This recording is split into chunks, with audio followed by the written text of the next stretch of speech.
Ako si Laya, isang manggagamot mula sa tribo ng mga tagapangalaga ng sagradong puno sa gitna ng kagubatan. Ang aming tribo ay kilala sa pagkakaroon ng malalim na koneksyon sa kalikasan, sa mga lihim na ibinubulong ng hangin, at sa mga kagilagilalas na hiwagang nakatago sa likod ng mga puno. Ngunit sa likod ng mga kaalaman at kapangyarihan, may mga suliranin na hindi maiaalis. Ang patuloy na pag-atake ng kalabang tribo. Isang araw, habang ang araw ay nagtatago sa likod ng mga ulap, naramdaman ko ang tawag ng sagradong puno. Alam kong kailangan ko itong pakinggan. Naglakbay ako ng mag-isa, dala ang aking mga halamang gamot.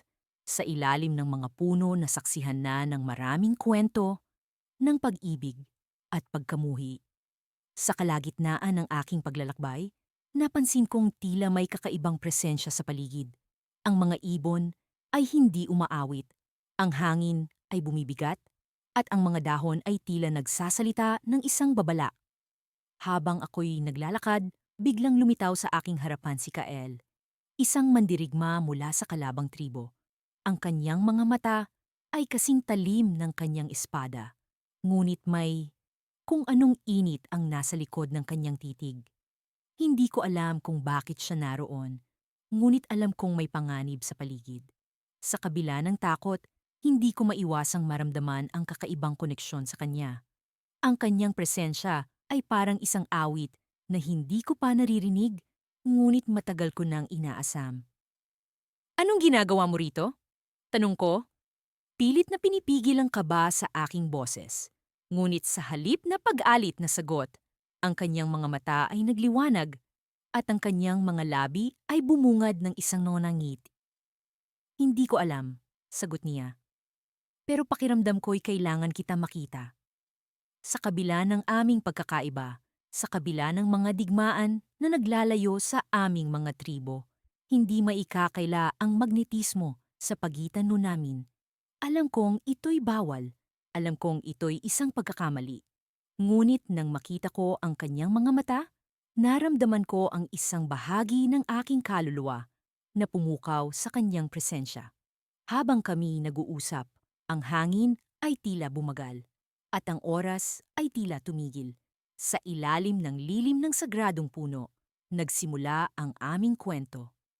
Ang mga salitang binigkas namin ay parang mga bulong sa hangin, mga lihim na hindi dapat ipaalam sa sinuman. Ngunit sa kabila ng lahat, naroon kami, dalawang lumbay na puso, sa ilalim ng sagradong puno. May isang bagay na dapat mong malaman, sabi ni Kael, habang ang kanyang tingin ay nagiging seryoso. Ang puno, may lihim itong itinatago, at ang lihim na iyon ang dahilan kung bakit nandito ako. Hindi ko alam kung ano ang ibig niyang sabihin, ngunit naramdaman ko ang bigat ng kanyang mga salita. Ang sagradong puno ay matagal ng bantay ng aming tribo, ngunit ang ideya na may lihim itong itinatago ay nagbigay ng bagong misteryo sa aming kwento. Sa likod ng kanyang mga mata, nakita ko ang isang bagay na hindi ko pa nakikita dati. Isang pagnanasa na baguhin ang kapalaran ng aming mga tribo. Habang ang mga bituin ay nagsimulang magningning sa kalangitan, naramdaman ko ang isang malamig na hangin na dumampi sa aking balat. Naramdaman ko ang pangamba, hindi lamang dahil sa kanyang mga salita, kundi dahil sa kakayahan nitong baguhin ang lahat. Sa likod ng kanyang mga salita ay may isang lihim na maaaring magdulot ng kapahamakan o kaligtasan. At sa ilalim ng mga bituin, sa lilim ng sagradong puno, napagtanto ko na ang aming kwento ay hindi lamang tungkol sa pag-ibig, kundi sa pakikipagsapalaran sa isang mundo ng kababalaghan. Ano ang lihim ng sagradong puno? Ano ang kapalaran ng aming pag-ibig? Sa kabila ng takot, naramdaman ko ang tibok ng aking puso na tumutugma sa tibok ng kanyang puso. At sa gabing iyon, alam kong hindi na ako pareho tulad ng dati. Sa ilalim ng liwanag ng buwan, naramdaman ko ang malamig na simoy ng hangin na dumadaloy sa pagitan ng mga puno. Ang bawat hakbang ko papalapit sa sagradong puno ay tila isang hakbang palayo sa lahat ng alam kong tama. Ang puso ko'y kumakabog sa kaba at pagnanasa habang iniisip ko ang aming kasunduan. Ako si Amaya, ang babaeng manggagamot ng aming tribo, at ngayon ay naglalakbay ako patungo sa isang lugar na ipinagbabawal sa amin. Nagsimula ang lahat nang makilala ko si Kael, ang lalaking mula sa kalabang tribo. Sa una, ang aming pagkikita ay puno ng tensyon at pag-aalinlangan. Alam kong ang aming mga tribo ay matagal nang magkaaway, at ang pagkakaibigan sa kanya ay tinitingnan bilang isang pagtataksil. Ngunit may kung anong puwersa sa kanya na hindi ko maipaliwanag. Sa kabila ng panganib, nagpatuloy ako sa pakikipagkita sa kanya sa tagong bahagi ng kagubatan. Malapit sa sagradong puno na siya naming bantay.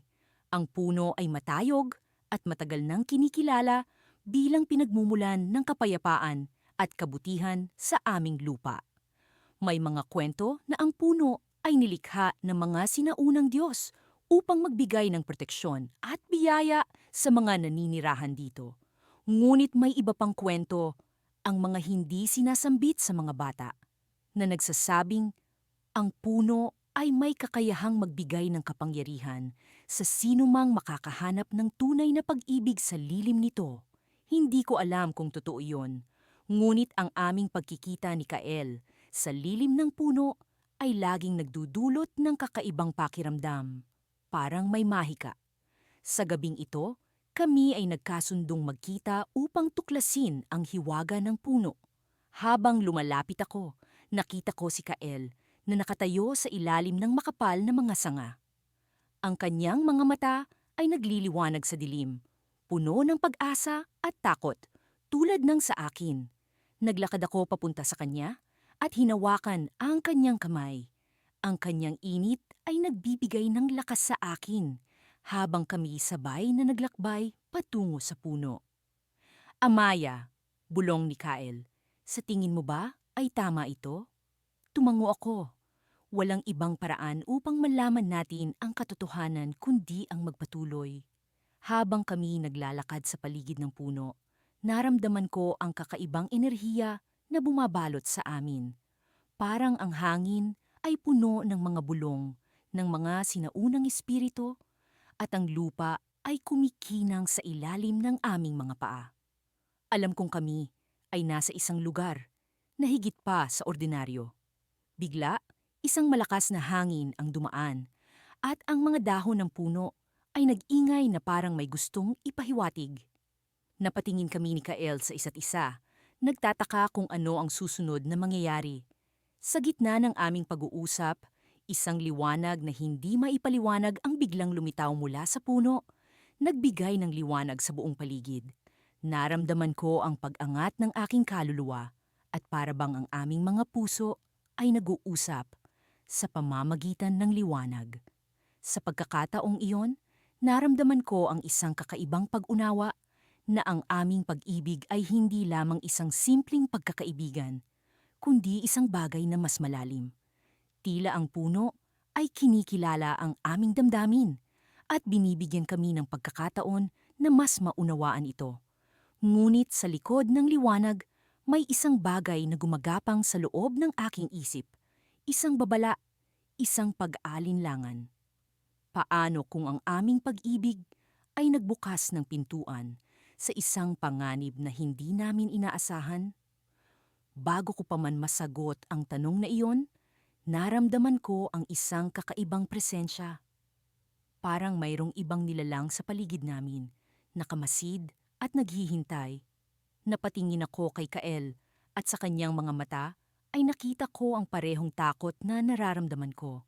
Sa likod ng puno, may mga anino na naglalakad, mga anino ng aming mga ninuno, mga bantay na nagsusuri sa aming pagkilos. Sa isang iglap, ang liwanag ay nawala at ang gabi ay bumalik sa dati nitong anyo. Ngunit ang pakiramdam ng pagbabago ay naroon pa rin, nakababad sa hangin.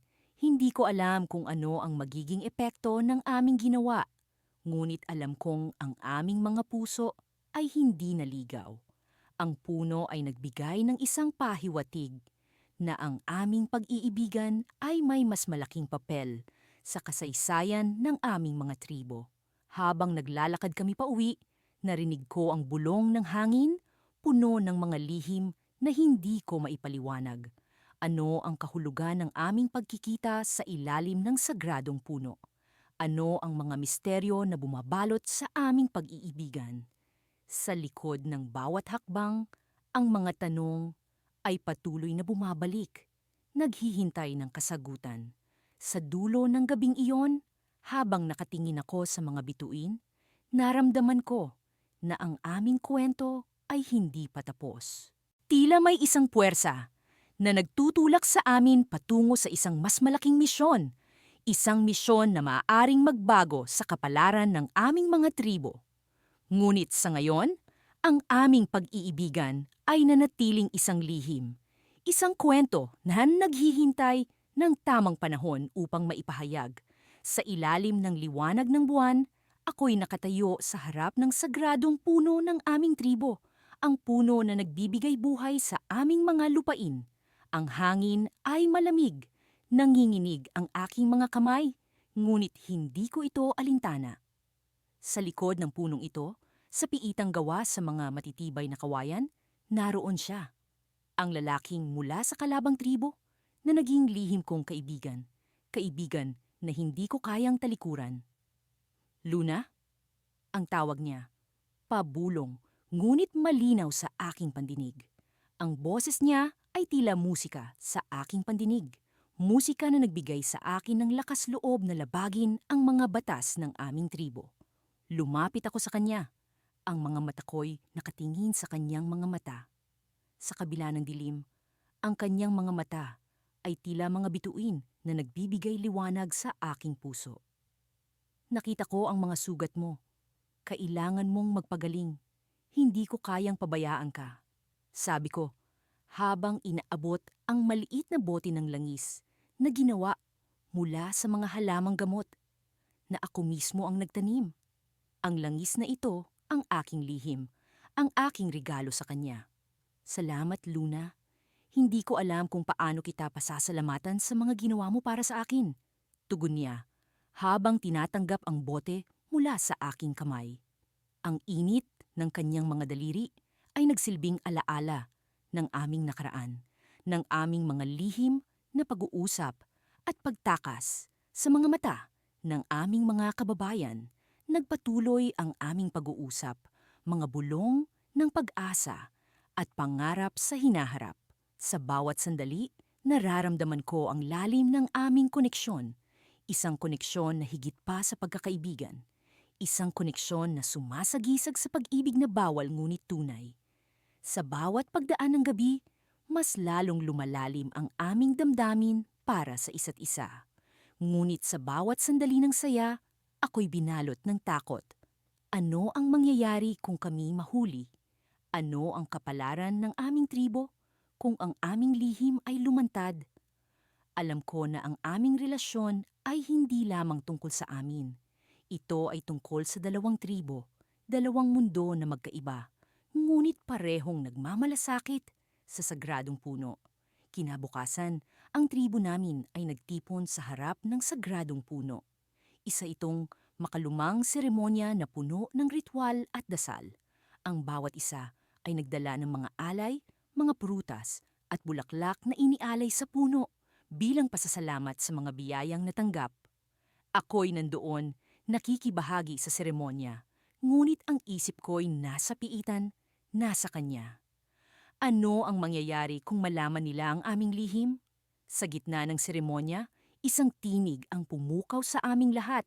Ang pinuno ng aming tribo ay nagsalita, at ang kanyang mga salita ay nagdulot ng kaba sa aking puso. May mga usap-usapan na may nangyayaring kakaiba sa paligid ng sagradong puno.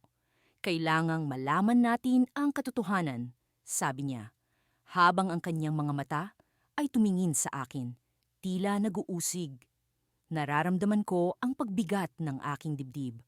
Alam ko na ang oras ay dumarating oras na hindi ko maiiwasan. Ang aming lihim ay nasa panganib at kailangan kong kumilos bago pa ito tuluyang lumantad. Sa gitna ng seremonya, nagdesisyon akong lumapit sa puno, kasama ang mga alay na bunga ng aking pagod at pagmamalasakit. Habang nakaluhod sa harap nito, naramdaman ko ang kakaibang enerhiya, isang puwersa na tila pumukaw sa akin. Ang mga bulaklak na aking inialay ay nagbigay ng kakaibang liwanag, isang liwanag na nagbigay sa akin ng pag-asa. Sa mga oras na iyon, ako'y nanalangin. Panginoon ng kalikasan, tulungan mo kami. Iligtas mo kami sa panganib. Ang puno'y maging saksi ng aming pag-ibig, ng aming pagkakaibigan, ng aming pangarap para sa kapayapaan. Habang nakatingin ako sa puno, biglang may nangyari. Ang mga dahon ng puno'y kumilos, tila may buhay na nagising. Ang hangin ay humihip ng malakas, nagbigay ng kakaibang musika na naririnig lamang ng mga pusong ligaw. Sa aking pagkamangha, narinig ko ang tinig ng puno, isang tinig na puno ng pag-unawa. Luna, ang iyong pag-ibig ay malinis, ang iyong hangarin ay tunay. Ang puno'y magiging bantay ng inyong lihim, ngunit kailangan mong gumawa ng desisyon. Ang lahat ng ito'y may kapalit. Sa mga sandaling iyon, alam ko na ang puno'y nagbibigay ng pag-asa, ngunit may panganib. Kailangan kong pumili. Ang aming lihim na pag-ibig o ang kapayapaan ng aming tribo. Nang bumalik ako sa piitan, siya'y nandiyan pa rin, naghihintay. Luna, ano ang nangyari? Tanong niya, puno ng pag-aalala. May oras pa, ngunit kailangan nating magdesisyon. Ang puno'y pumayag na maging bantay ng ating lihim, ngunit kailangan nating magbayad ng kapalit. Sagot ko, habang ang takot at pag-asa ay naglalaban sa aking puso. Sa mga sandaling iyon, kami nagkaintindihan. Ang aming pag-ibig ay nasa panganib, ngunit ang puno'y nagbigay ng pag-asa. Ngunit sa bawat pag-asa, may kapalit, may sakripisyo. Ang tanong ay ano ang kapalit? Ano ang aming kailangang isakripisyo para sa kapayapaan at pag-ibig? Sa ilalim ng buwan, sa harap ng sagradong puno, ako'y nagdesisyon. Ngunit ang desisyon ko'y hindi lamang para sa akin. Ito'y para sa kanya, para sa aming tribo, para sa kapayapaan. Ngunit ang kapalit ay hindi ko pa alam. Hindi ko pa maintindihan. Ang puno'y tahimik, ngunit ang hangin ay nagsalita. Ang aming kapalaran ay nasa aming mga kamay, ngunit ang kapalit ay nasa dilim pa rin. Ang aming lihim ay ligtas, ngunit hanggang kailan? Ano ang mangyayari sa amin, sa aming pag-ibig, sa aming tribo? Ang puno'y nagsalita, ngunit ang sagot ay nasa hinaharap. Ako'y naghintay, umaasa, natatakot. Ang pag-ibig namin ay tunay, ngunit ang kapalit ay isang misteryo na hindi ko pa kayang harapin. Ngunit alam ko, sa ilalim ng sagradong puno, ang aming kapalaran ay nakatadhana. Sa kabila ng mga nagdaang araw na puno ng pag-aalinlangan, unti-unting lumalalim ang aking damdamin para kay Suko.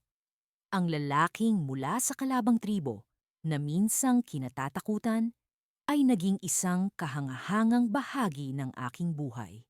Sa bawat pag-uusap namin sa lilim ng sagradong puno, mas lalo kong nauunawaan ang kanyang kabutihan at ang kanyang hangarin na mapanatili ang kapayapaan sa pagitan ng aming mga tribo. Subalit, alam kong ang aming ugnayan ay isang larong apoy, isang pagkakamaling maaaring magdala sa amin sa kapahamakan. Isang gabi, habang ang mga bituin ay nag-aagawan sa kalangitan, nagpasya kaming muling magtagpo sa ilalim ng sagradong puno. Ang malamlam na liwanag ng buwan ay nagbigay ng kakaibang ningning sa kanya, at sa kanyang mga mata ay naroon ang pag-aalala na hindi niya maitago. Inilahad niya sa akin ang balita na kanyang narinig mula sa kanyang tribo. May mga alingasngas na may mga mandirigma na nais sirain ang sagradong puno upang tuluyang magwagi sa aming tribo. Ang puno ang nagsisilbing hangganan at simbolo ng kapayapaan at pagkakaisa. Kung mawawala ito, mawawala rin ang pag-asa ng pagkakasunduan. Gaano mo sila kakilala? Tanong ko, pilit na itinatago ang takot sa aking tinig. Bakit nila gustong sirain ang puno? Ang puno ay sagabal sa kanilang plano. Sagot ni Suko. Alam nilang hanggat narito ito, hindi magwawagi ang kanilang galit. Hindi nila nauunawaan ang halaga ng puno sa kalikasan at sa ating mga puso. Nakita ko ang sinseridad sa kanyang mga mata. Hindi niya nais na mangyari ang kapahamakan na ito, ngunit may mga bagay na hindi niya kontrolado. Sa puntong iyon, naramdaman kong kailangan kong kumilos, hindi lamang para sa aming dalawa, kundi para sa aming mga tribo at sa kalikasan na aming pinangangalagaan.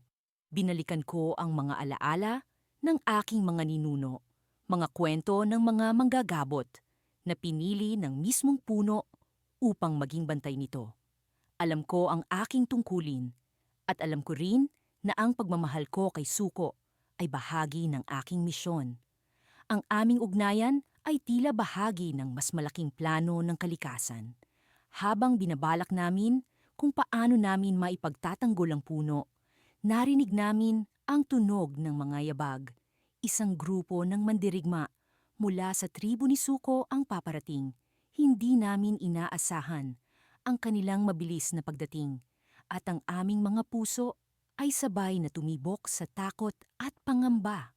Sa gitna ng kaguluhan, narinig ko si Suko na nagsalita ng mahina, ngunit puno ng determinasyon. May isang paraan, sabi niya. Ngunit kailangan mong magtiwala sa akin. Sa gitna ng kaba, hinawakan ko ang kanyang kamay, isang sinyalis ng aking tiwala. Sa pagkakataong iyon, biglang bumalot ang liwanag mula sa puno, isang mahiwagang enerhiya na tila bumabalot sa amin. Sa loob ng liwanag na iyon, naramdaman namin ang kapangyarihan ng kalikasan, isang kapangyarihang nag-uugnay sa aming mga puso sa puno. Ang puno ay may sariling buhay, bulong ni Suko, habang kami ay napapalibutan ng nagliliyab na enerhiya. At tayo ang mga napili nitong bantay. Sa gitna ng liwanag, isang tila espiritual na paglalakbay ang aming naranasan. Ang puno ay parang nagising, at sa kanyang paggising ay naramdaman namin ang lakas na nagmumula rito. Ang mga mandirigma na papalapit ay tila natigilan, huminto sa kanilang hakbang, at nagulat sa kanilang nasaksihan. Subalit, sa kabila ng aming bagong natuklasang kapangyarihan, alam namin na hindi ito sapat upang pigilan ang kaguluhan. Alingas-ngas ng digmaan ang naririnig namin sa malayo, at alam kong ito ay simula ng mas malaking laban. Habang ang liwanag ay unti-unting naglalaho, isang tinig mula sa puno ang aming narinig. Isang babala na ang kapangyarihan ay may kapalit at ang aming pagmamahal ay haharap sa matinding pagsubok. Inilabas ko ang aking kamay mula kay Suko at sa pagkakataong iyon, isang matinding kirot ang naramdaman ko sa aking puso.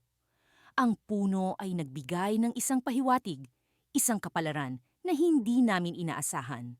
Nagbuntong hininga si Suko at sa kanyang mga mata ay naroon ang pag-aalala. Hindi tayo maaaring magpatuloy, sabi ko, habang ang luha ay unti-unting dumadaloy sa aking pisngi. Ang ating pagmamahal ay magiging sanhi ng pagkawasak ng puno. Ngunit paano natin ito maiiwasan? Sa gitna ng aming pag-aalala, narinig namin ang malalakas na yabag, isang senyales ng paparating na panganib. Isang misteryosong anino ang lumitaw. Ang itsura nito ay tila pamilyar, ngunit kakaiba. Sa kanyang pagdating, alam naming ito ay magiging simula ng isang paglalantad ng lihim na magbabago sa aming kapalaran. Suko ay humawak ng mahigpit sa aking kamay. Nawakas na tilay, at sa kanyang titig ay naroon ang pangako ng pagmamahal at pag-asa. Subalit, sa dilim ng gabi, isang tanong ang bumabalot sa aming isipan. Ano ang tunay na kapalaran na dala ng sagradong puno? sa kabila ng alingawngaw ng digmaan na unti-unting lumalapit sa aming tahanan. Naramdaman kong tila tumitigil ang oras sa bawat pagtititigan namin ni Khalil. Sa ilalim ng lilim ng sagradong puno, ang mga mata niya'y tila mga bituing nag-aanyaya sa akin na tuklasin ang kanilang lihim. Ang mga tinig ng kalikasan na dati nagbibigay sa akin ng kapanatagan, ngayon ay tila nagiging mga bulong ng panganib at babala. Khalil, bulong ko habang pinagmamasdan ng mga dahon ng puno na kumikilos sa hangin. Ano ang mangyayari sa atin kapag natuklasan ng ating mga tribo ang tungkol sa ating ugnayan? Isang nanngiti ang sumilay sa kanyang labi, ngunit may lungkot sa kanyang mga mata. Luna, ang pag-ibig natin ay parang sulak ng ilog na walang patid. Hindi ito mapipigilan ng mga bakod na itinayo ng ating mga ninuno. Hindi ko maiwasang mangamba sa kanyang mga sinabi. Ang aming pag-ibig ay isang paglalakbay sa pagitan ng mga tinik at puno ng mga ligaw na kaluluwa. Ngunit sa kabila ng lahat, hindi ko magawang talikuran ang damdaming ito para sa kanya. Ang aming mga pusong ligaw, bagaman naglalakbay sa magkaibang landas, ay tila patuloy na nagtatagpo sa iisang patutunguhan. Alam mo ba ang alamat ng sagradong puno? Tanong niya, habang inaabot ang aking kamay. Sinasabing ito ay tahanan ng mga kaluluwa na mga naunang magkasintahan na nagtagpo sa kabila ng mga pader ng kanilang mga tribo. Ngunit bago ko pa man maiproseso ang kanyang mga salita, isang kakaibang ingay ang pumukaw sa aming atensyon. Isang grupo ng mga ngaso mula sa kanyang tribo ang papalapit. Ang mga mukha'y puno ng galit at determinasyon. Nakaramdam ako ng kaba sa aking dibdib. Alam kong ang aming mga sandali sa ilalim ng sagradong puno ay maaaring magwakas na. Narito sila, bulong ni Khalil. Ang kanyang tinig ay puno ng pag-aalala. Luna, kailangan mong umalis. Ngunit bago pa man ako makaalis, isang matandang lalaki mula sa grupo ang lumapit sa amin. Anak, wika niya kay Khalil, ano itong kahibangan na ginagawa mo? Alam mong bawal ang ugnayan sa kanila. Hindi ko inaasahan ang sunod na nangyari. Sa halip na sumagot, si Khalil ay tumayo ng buong tapang sa harapan ng kanyang ama. Ama, ang pag-ibig na ito ay hindi kahibangan. Ito ay ang katotohanan ng ating mga puso. Nakita ko ang galit na sumiklab sa mga mata ng matanda. Isusumpa ng tribo ang sinong mang susuway sa ating mga batas, banta niya. Habang nag-uusap sila, napansin kong ang mga ugat ng sagradong puno ay unti-unting lumiliwanag, na parang tumutugon sa aming mga damdamin. Isang mahiwagang enerhiya ang bumalot sa paligid. At naramdaman kong may higit pa sa simpleng kwento ng pag-ibig ang nakataya. Sa gitna ng kaguluhan, isang anghel na tinig ang narinig namin mula sa puno. Ang inyong pag-ibig ang magbubuklod sa dalawang tribo. Wika nito, ngunit may kapalit ito. Napatingin ako kay Khalil at siya sa akin. Alam namin na may paparating na mas malaking pagsubok. Sa kabila ng aming takot, nakaramdam ako ng kakaibang kapayapaan. Ang aming pagmamahalan, bagaman itinuturing na bawal, ay tila may mas malalim na layunin. Ang sandali ay biglang naputol nang marinig namin ang mga yabag ng paparating na mga mandirigma mula sa aking tribo. Ang kanilang mga sigaw ay nag-uumapaw sa galit at puot. Alam kong hindi na kami makakaiwas pa sa pagbagsak ng hatol ng kapalaran. Naramdaman ko ang mahigpit na paghawak ni Khalil sa aking kamay. Hudyat na hindi niya ako pababayaan. Hindi kita iiwan, Luna, pulong niya. Ngunit sa kabila ng aming pag-asa, isang matinding liwanag ang bumalot sa amin, na parang ang sagradong puno ay nagdesisyong kami paghiwalayin. Ang lahat ay naglaho sa isang iglap, at sa pagbabalik ng aming ulirat, kami ay nasa magkaibang lugar na. Naiwang nag-iisa sa ilalim ng puno, ang mga tanong ay nag-uumapaw sa aking isipan. Ano ang kahulugan ng tinig na aming narinig? Ano ang kapalit ng aming pag-iibigan na siyang magbubuklod sa aming mga tribo? Sa gitna ng aking pag-iisa, naramdaman kong hindi pa tapos ang aming kwento. May mga lihim na nakatago sa sagradong puno at alam kong kailangan kong tuklasin ang mga ito upang makahanap ng daan pabalik kay Kalil. Sa kabila ng lahat, ang aming mga pusong ligaw ay magpapatuloy sa paglalakbay. Sa kabila ng mga hadlang, sa ilalim ng mga bituin ng gabi, sa aking paglalakbay. Kasama si Arik, ang lalaking mula sa kalabang tribo, unti-unti kong nararamdaman ang pagbabago sa aming paligid. Ang dating malamlam na mga puno ay tila nagiging buhay na kasama namin sa aming paglalakbay. Ang simoy ng hangin ay puno ng mga bulong, mga kwento ng nakaraan na hindi namin naririnig ngunit alam naming naroon. Sa gitna ng kagubatan, nararamdaman ko ang kapangyarihan ng sagradong puno, ang puno na itinuturing na sentro ng lahat ng buhay sa aming mundo. Ako si Lira, isang manggagamot mula sa tribo ng mga tagapag-alaga ng kagubatan. Mula sa aking pagkabata, itinuro sa akin na ang sagradong puno ay dapat protektahan laban sa mga kaaway. Ngunit si Arik, ang lalaki ng kalabang tribo, ay kakaiba. Sa kabila ng aming mga pagkakaiba, may kung anong puwersa ang humila sa aming dalawa upang magkasama sa misyon na ito. Ang protektahan, ang sagradong puno mula sa panganib na dala ng mga nais sumira sa kapayapaan. Habang naglalakad kami patungo sa kinaroroonan ng puno, hindi maiwasan ang pag-usbong ng damdaming hindi ko pa nararanasan. Ang kanyang mga mata ay puno ng determinasyon, ngunit may mga pagkakataon na nahuhuli ko ang kanyang tingin na puno ng pag-aalala. Alam ko ang panganib na dulot ng aming pinagsamang landas, ngunit naroon ang pag-asa na makakahanap kami ng paraan upang maipagtanggol ang puno. Lira, bulong ni Arik, pagputol sa katahimikan ng aming paglalakbay. Alam mo bang ang puno ay may lihim na hindi pa natutuklasan ng sinuman? Tumigil ako sa paglalakad at hinarap siya. Anong lihim? Tanong ko, dama ang pag-uusisa at kaba sa kanyang sinasabi. Ngumiti siya ng bahagya, ngunit may kilig sa kanyang tinig. Mayroong isang sinaunang kwento sa aming tribo na nagsasabing ang puno ay may kakayahang magbigay ng buhay at kapangyarihan sa mga tunay na nagmamahal. Ngunit ang kapangyarihang iyon ay magiging sumpa sa sinumang gagamit nito para sa sariling kapakanan. Napatitig ako sa kanya, nagtatanong kung totoo ang kanyang sinasabi. Sa loob ng aking puso, naroon ang pag-asam na ang aming pagmamahalan, bagamat ipinagbabawal, ay maaring maging susi sa kaligtasan ng puno at ng aming mga tribo. Ngunit paano kung ito nga ay sumpa? Sa aming patuloy na paglalakbay, biglang lumakas ang hangin, bumubulong ng mga babala. Ang mga dahon ng puno ay nagtutulungan, nagsasayaw sa himpapawid na tila may nais iparating sa amin.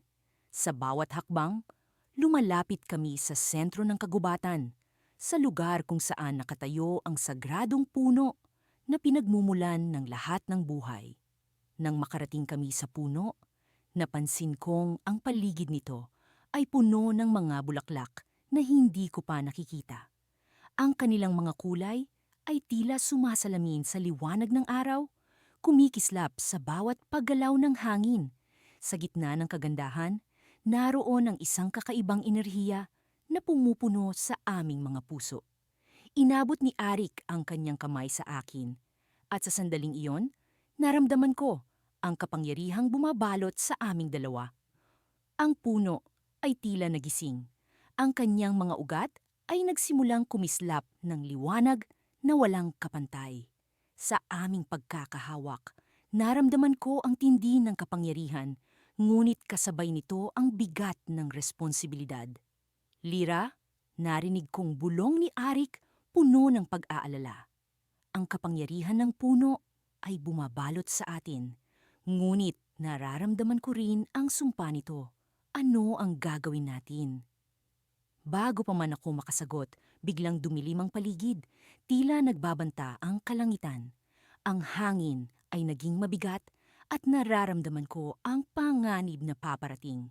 Sa gitna ng kagubatan, narinig ko ang mga yabag mula sa mga hindi kilalang nilalang, mga anino na tila nagmumula sa kadiliman. Sa isang iglap, napagtanto ko na ang tunay na pagsubok ay nagsisimula pa lamang. Hindi lamang kapangyarihan ng hatid ng puno, ngunit isang desisyon na maaaring magbago ng aming tadhana. Sa aking isip ay umaalingaw ang tanong, ano ang kapalaran ng dalawang pusong ligaw na naging bantay ng sagradong puno? Sa aming harapan, bumukas ang lupa at lumitaw ang isang sinaunang pintuan, isang portal patungo sa hindi pa namin nalalaman. Sa likod ng pintuan, naroon ang lihim ng puno, ang kapalaran ng aming pagmamahalan at ang hinaharap ng aming mga tribo. Hindi ko alam kung ano ang naghihintay sa amin sa likod ng pintuang iyon, ngunit ang aming pag-ibig at ang kapangyarihan ng sagradong puno ang magbibigay ng lakas upang harapin ang anumang pagsubok. Ang cliffhanger na ito ang nagtulak sa amin sa isang bagong paglalakbay, puno ng pag-asa at takot sa kung ano ang magiging kapalaran namin sa likod ng pintuan. Sa wakas, ang dalawang pusong ligaw ay nagpasya. Kami ay sabay na papasok, magkahawak kamay, sa tadhana na hindi pa namin alam. Sa likod ng makakapal na dahon ng sagradong puno, naroon ako, tahimik na nagmamasid sa paligid habang ang malamlam na liwanag ng buwan ay sumisilay sa aming tagpuan. Sa bawat paghinga ng hangin, nararamdaman ko ang alingasngas ng mga lihim na bumabalot sa aming kwento. Ako si Amara, ang babaeng manggagamot na mula sa tribong may matagal ng alitan sa tribo ni Khalil. Ngunit sa kabila ng hidwaan, ang aming mga puso'y nagtagpo at naging bantay ng sagradong puno, isang simbolo ng kapayapaan na pinagmulan ng aming pag-ibig. Sa pagdaan ng mga araw, ang aming mga lihim na pagkikita ay tila naging bahagi ng kalikasan. Ang bawat bulong at halakhak ay musika na naglalakbay sa hangin, patungo sa kaniya-kaniyang tribo. Subalit sa likod ng bawat ngiti ay ang pangambang dumating ang araw na ang aming lihim ay matutuklasan. Sa mga mata ni Khalil, nakikita ko ang pag-asang hindi namin kailangang mamuhay sa takot. Minsan, hinahaplos niya ang aking pisngi at sinasabi, ang sagradong puno ang ating magiging saksi, Amara. Magkakaroon ng araw na ang ating pag-ibig ay magiging daan sa pagkakaisa. Ngunit sa gabing ito, may kakaiba sa paligid. Ang hangin ay tila may dalang babala. Ang mga ibon ay hindi mapakali. At ang mga kuliglig ay tila tumigil sa kanilang pag-awit. Nagtagpo ang aming mga mata. Mga mata ng dalawang pusong ligaw na umaasa sa himala. Amara, nararamdaman mo ba ito? Tanong ni Khalil habang iniabot ang kaniyang kamay. Naramdaman ko ang panginginig ng kaniyang palad na tila nagsasabing may paparating. Oo. Khalil, parang may aninong nagmamanman. Sagot ko, ang aking boses ay puno ng pag-alinlangan. Sa kabila ng aming takot, pinili naming manatili sa ilalim ng sagradong puno. Sa pag-asang ang liwanag nito ay magiging proteksyon laban sa kung anumang panganib ang nagtatago sa dilim. Biglang may narinig kaming kaluskos mula sa likuran. Isang figura ang lumitaw mula sa anino, ang kaniyang mukha ay sakop ng maskara. Nayari sa kahoy at dahon. Mabilis kong hinila si Khalil upang tumayo sa aking tabi. Ang estranghero ay hindi nag-atubiling lumapit sa amin. Sa kaniyang paglapit, naramdaman ko ang malamig na hangin na dumadaloy sa aking mga ugat, ngunit hindi ako nagpatinag. Sino ka? Tanong ni Khalil. Ang kaniyang boses ay puno ng tapang, ngunit may bahid ng pag-alinlangan. Isang mensahero, sagot ng figura. Ang kaniyang boses ay mababa at puno ng misteryo. Ako'y nagmula sa tribo ng mga tagapangalaga. Ang inyong pag-ibig ay naging usap-usapan. Dumating ako upang ipabatid ang isang babala. Sa mga salitang iyon, naramdaman kong bumigat ang hangin sa paligid. Ang tribo ng mga tagapangalaga ay kilala sa kanilang mahigpit na paniniwala sa mga batas ng kalikasan. Kung sila'y nakikialam, ibig sabihin ay may mas malaking panganib na nagbabanta sa amin. Bakit kailangan kaming babalaan? Tanong ko, ang aking puso ay nag-aalab sa takot at pagnanasa para sa kasagutan. Ang sagradong puno ay nasa panganib. Ang inyong pag-ibig, bagamat dalisay, ay nagdudulot ng alingasngas na maaaring gumising sa mga sinaunang puwersa. Ang mga tribo ay nagiging balisa. Kung hindi maiiwasan ang hidwaan, maaaring ang puno mismo ang magdusa. Ang mga salitang iyon ay tila palaso na tumama sa aking puso. Paano namin maliligtas ang puno kung ang aming pag-ibig ang nagiging sanhi ng panganib nito? Anong dapat naming gawin? Tanong ni Khalil. Ang kaniyang boses ay puno ng determinasyon. Bukas, sa pagsikat ng araw, isang ritual ang gaganapin upang muling ibalik ang balanse. Kailangan ninyong pumili, ang pag-ibig o ang kalikasan. Sa pag-alis ng figura, naiwan kaming naguguluhan sa ilalim ng sagradong puno. Ang aming mga puso ay tila hawak sa pagitan ng dalawang mundo, ang mundo ng aming pagnanasa at ang mundo ng responsibilidad. Sa mga susunod na oras, kailangan naming magdesisyon kung ano ang mas mahalaga, ang aming pag-ibig o ang kaligtasan ng sagradong puno, na siyang naging saksi at bantay ng aming kwento. Ngunit sa likod ng lahat ng ito, may isang misteryo pang bumabalot. Sa pag-alis ng figura, may isang bagay na naiwan sa lupa, isang maliit na kahon na yari sa kahoy. Sa loob nito ay isang bagay na magbubukas sa bagong kabanata ng aming kwento. Ngunit ang liwanag ng buwan ay hindi sapat upang makita kung ano ang laman nito. Sa pag-ikot ng mundo, sa pagsikat ng araw, ang aming kapalaran ay nakatadhana sa desisyon na aming pipiliin. Ang aming pag-ibig ay nasa bingit ng pag-asa at panganib. Ngunit sa bawat paghinga, alam namin na ang sagradong puno ay naririto, naghihintay sa aming desisyon. Sa pag-ikot ng mundo, sa pagsikat ng araw, ang aming kapalaran ay nakatadhana sa desisyon na aming pipiliin. Sa mga mata ng iba, isa akong ordinaryong manggagamot. Ngunit sa loob ko, may lihim na pagnanasa na hindi ko maipaliwanag. Isang damdamin na patuloy na bumabagabag sa aking kalooban. Ang damdaming ito ay para kay Kael, ang lalaking mula sa kalabang tribo. Sa kabila ng mga babala ng aking mga ninuno, ang aking puso ay walang takot na lumipad patungo sa isang direksyong alam kong mapanganib. Ang aming mga tribo ay may matagal ng hidwaan. Tulad ng pag-aaway ng hangin at apoy, ang aming mga kasaysayan ay nababalot ng alitan at hindi pagkakaintindihan. Ngunit sa likod ng mga kwento ng digmaan, nakita ko ang mga mata ni Kael, mga matang puno ng hiwaga at sakit. Ngunit may ningning na tila nagsusumamo ng kalayaan mula sa sumpa ng kanyang pinagmulan. Isang araw, habang umaga ay nagbabadya ng ulan, nagpasya akong sundan ng bulong ng hangin patungo sa gilid ng kagubatan. Naroon si Kael, tila naghihintay sa akin sa isang lihim na lugar na kami lamang ang nakakaalam. Sa likod ng kanyang mga pagngiti, may kaba na bumabalot sa kanyang pagkatao. Alam naming pareho ang panganib ng aming pagkikita, ngunit ang aming mga puso ay tila naglalakbay sa parehong landas, isang landas na pinilit naming yakapin sa kabila ng panganib. Elena, bulong ni Kael habang ang kanyang mga mata ay naglalakbay mula sa aking mukha patungo sa malawak na kagubatan sa aming paligid. May nararamdaman akong kakaiba.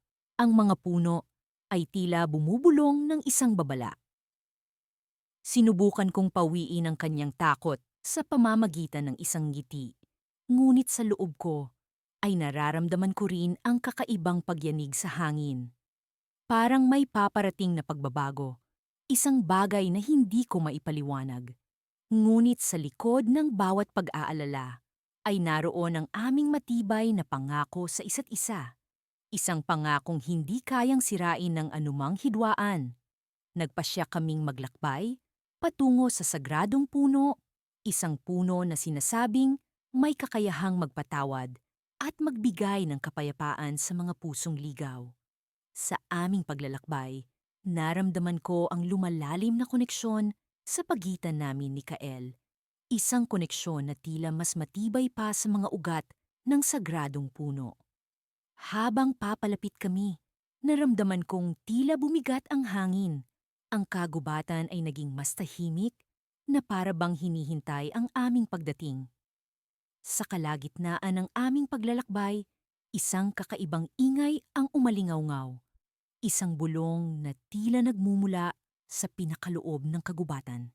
Hinapit namin ang aming mga kamay, sabay na lumakad patungo sa direksyon ng tunog. Dumating kami sa isang malalim na hukay na tila gawa ng likas na puwersa.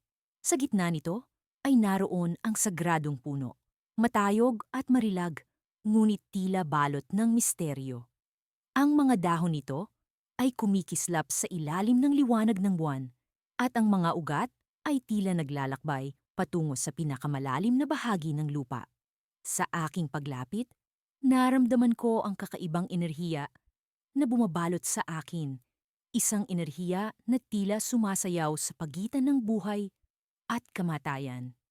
Sa gitna ng lahat ng ito, biglang narinig ko ang isang tinig, isang bulong na nagmumula sa likod ng puno.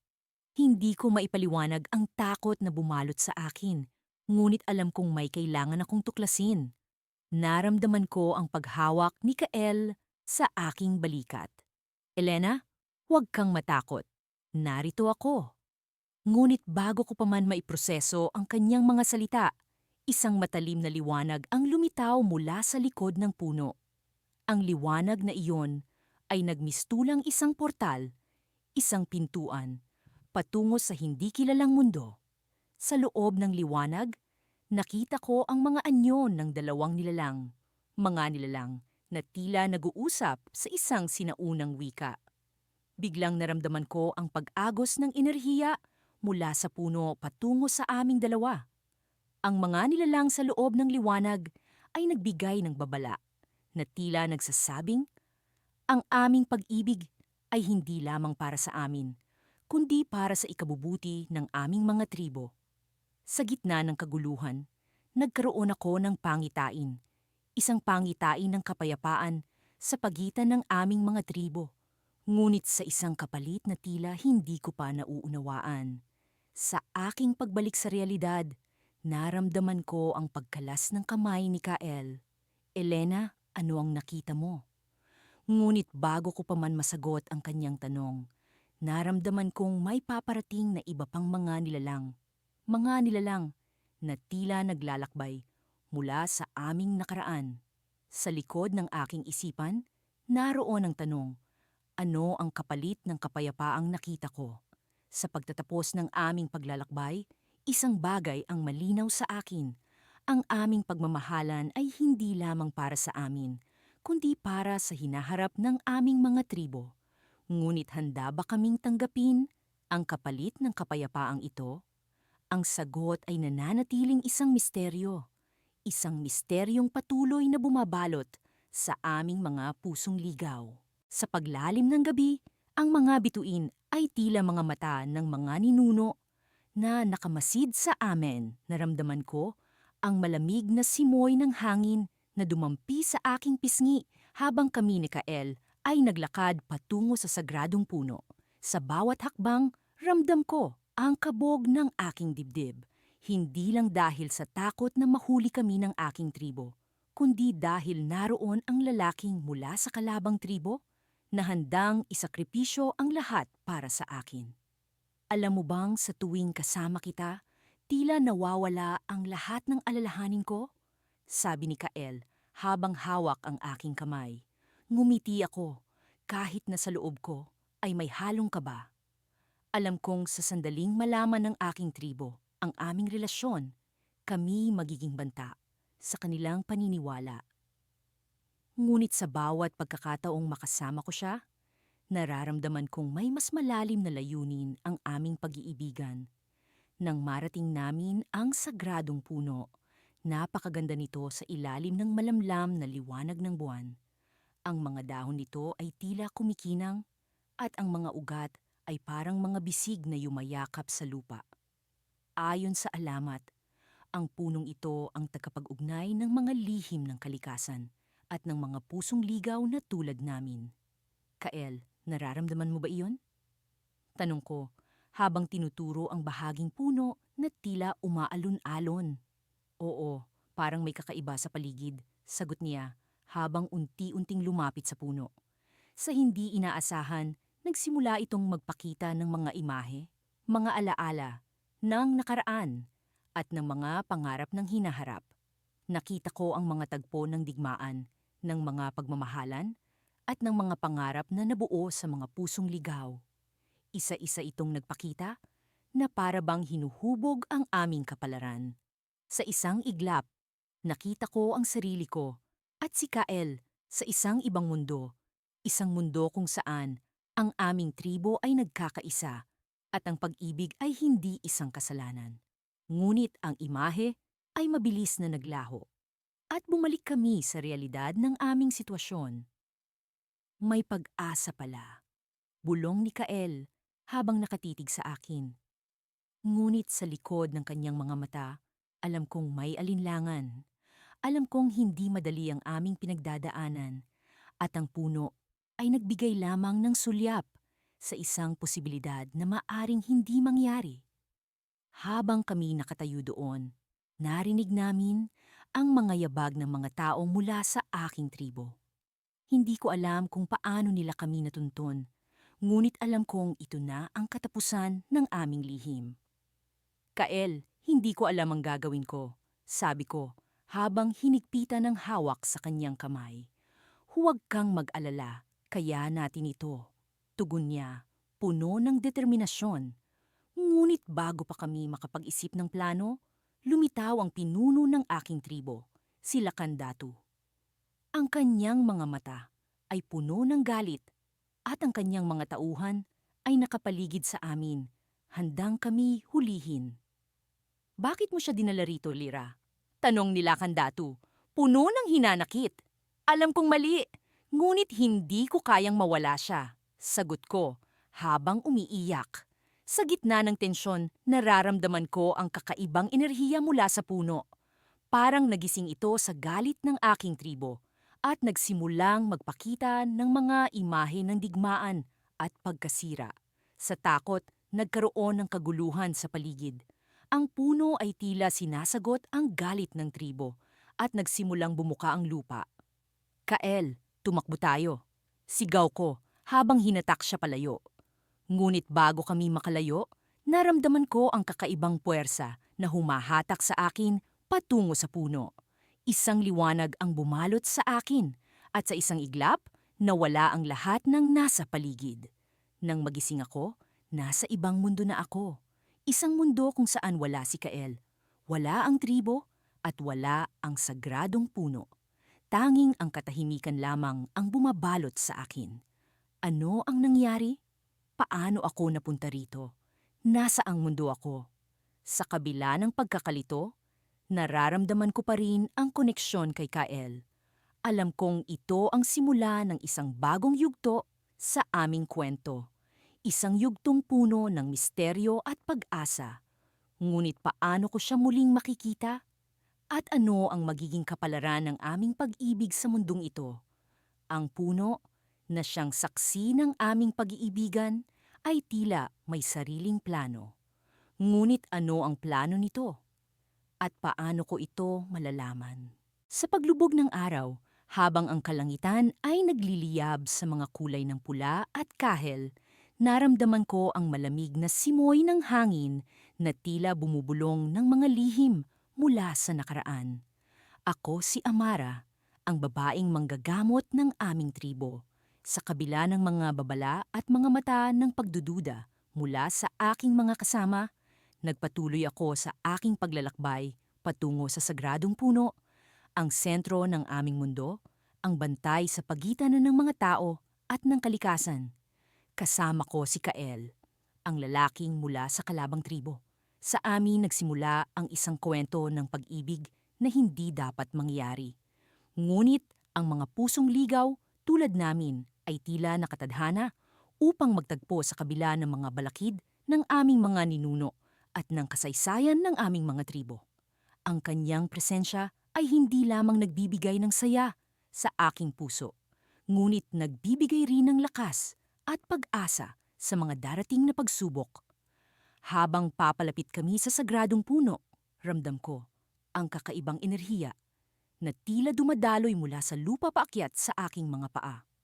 Ang puno ay mas malaki kaysa sa aking inaasahan. Ang mga ugat nito ay tila mga bisig na umaabot sa kalangitan at ang mga dahon nito ay kumikislap sa liwanag ng buwan.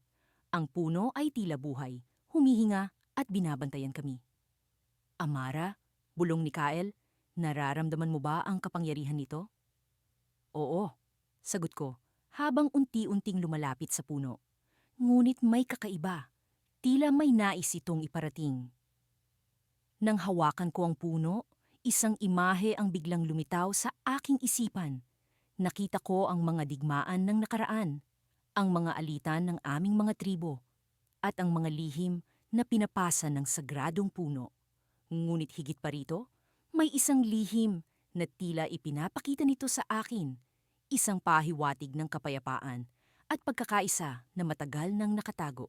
Kael, tingnan mo ito, sabi ko habang itinuturo ang isang ukit sa puno na tila isang sinaunang mapa.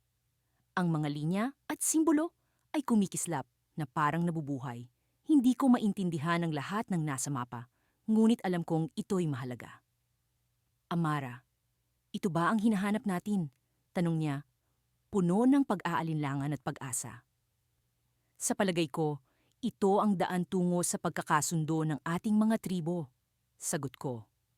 Ngunit bago pa man namin masuri ng mabuti ang ukit, isang malakas na sigaw ang narinig namin mula sa likod ng mga puno. Nagmadali kaming nagtago sa likod ng puno. Nababalot ng kaba ang aking dibdib. Sino kaya ang nakakita sa amin? Ang pagkakaalam ko, walang ibang may alam ng aming paglalakbay dito maliban sa amin. Amara, kailangan nating umalis.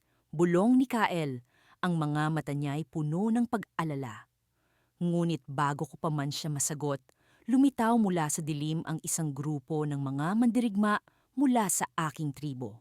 Ang kanilang mga matay nag-aapoy sa galit, tila mga asong gubat na handang lumusob.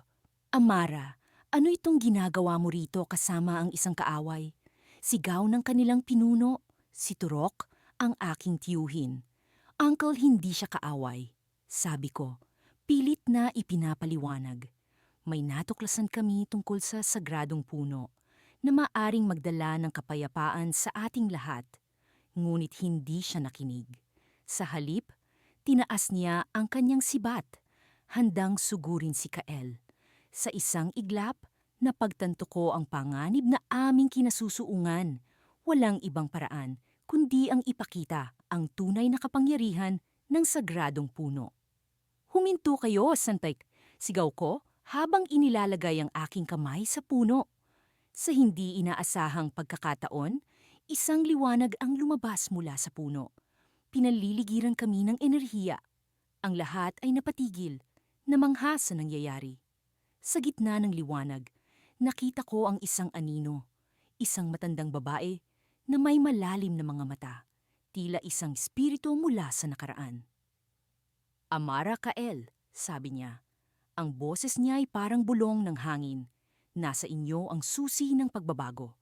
Ngunit bago niyo makamit ang kapayapaan, kailangan niyong malaman ang lihim na itinago ng puno sa loob ng maraming taon. Ang kanyang anyo ay unti-unting naglaho.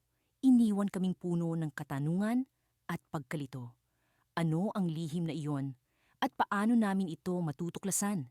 Sa kabila ng liwanag at ang kasagutan na tila abot kamay, nakita ko ang pag-alinlangan sa mga mata ni Cale. Ngunit alam kong kahit anong mangyari, hindi kami susuko. Kami ang dalawang pusong ligaw at nasa amin ang tungkuling ituwid ang landas ng aming mga tribo. Sa likod ng sagradong puno, sa ilalim ng mga bituin, natanaw ko ang isang bagong umaga, isang pag-asa na magbubuklod sa amin, hindi lamang sa aming pag-ibig, kundi sa pagkakaisa ng aming mga tribo. Ngunit paano namin ito makakamtan? Iyon ang tanong na naghihintay ng sagot sa susunod na kabanata ng aming kwento.